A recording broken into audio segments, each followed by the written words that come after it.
Giraffes are giraffing, trees are treeing, stars are starring, clouds are clouding, rain is raining. What is it? Does the world actually exist? The Bible seems to say not, and here's why. Just to illustrate a certain point, take for example, the greatest athlete to ever walk, Peter H. Weber. So he takes the bowling ball, throws it down the lane, and let's pause the video right there. If the bowling ball did not have Peter W.H. Weber's energy in it, it would not move, obviously, because bowling balls don't move on their own. They are only moved if there's energy in them from some other force. And this is what Peter himself says. Who do you think you are? I am! That's right. Who do you think you are? I am. Because the bowling ball did not win the match. If a bowling ball goes against its nature and moves, that is only because of an outside force, and the winning of the match belongs solely on the shoulders of Peter L. Weber. The point over here is a very simple point, that in order to change nature, to fight nature, you need a constant force. In other words, if you're going to throw a ball into the air and fight against the nature of the ball and gravity, which is to be on the ground, the second that your energy is removed from the ball, it will return back to its nature on the ground. Now, this applies much more when it comes to the creation of the world. King David said in the book of Psalms, in Tehillim, La'ilam Hashem devarcha nitzav b'shamayim, forever, O God, your words are standing in the heavens. The Baal Shem Tov explains that what does this mean, that God's words are standing in heaven? That the creation of the world was not a one-time event. God started creating the world and he never stopped.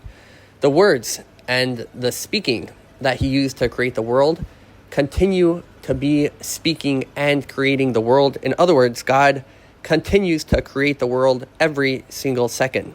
Because if he were to stop creating the world, ever, for an instant, the world would cease to exist.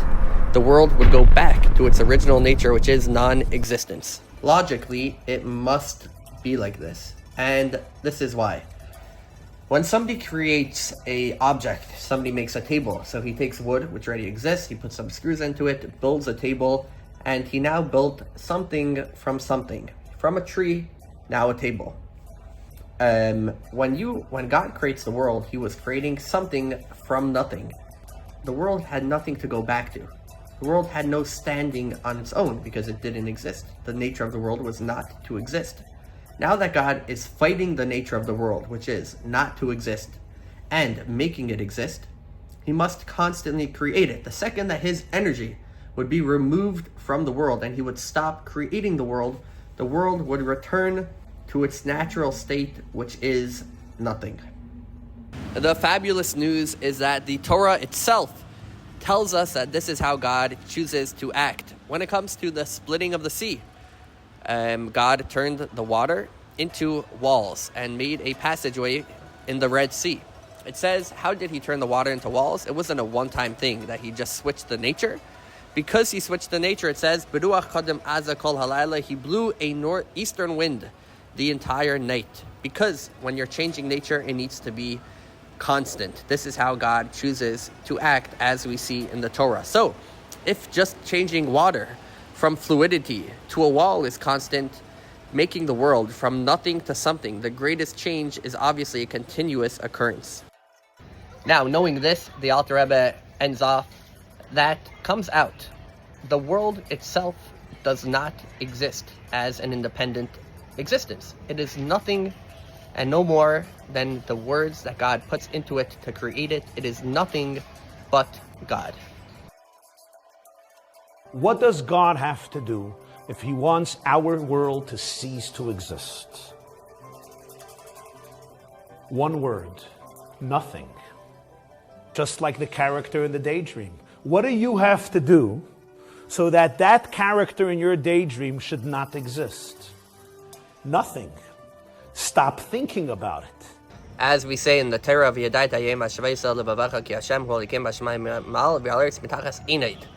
that in the heavens above and in the earth below there is nothing but God. We mean this quite literally. There is no existence except for Hashem.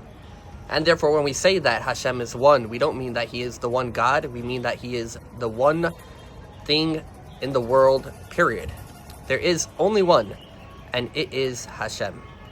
At the end of the day, what comes out is that God and the world are one. Spirituality and physicality are one, and there can be no contradiction between regular life, praying, synagogue, work, spirituality, physicality. In other words, it's all one, it's all godliness, and it's up to us to reveal that. I'll just end off that at the end of the day, what matters is to keep the commandments, 613 commandments, the 7 Noahide laws, not to kill, not to steal, not to blaspheme God, not to deny God's existence, not to commit sexually immoral crimes, to establish courts of justice, and not to eat from a live animal. We want Mashiach now.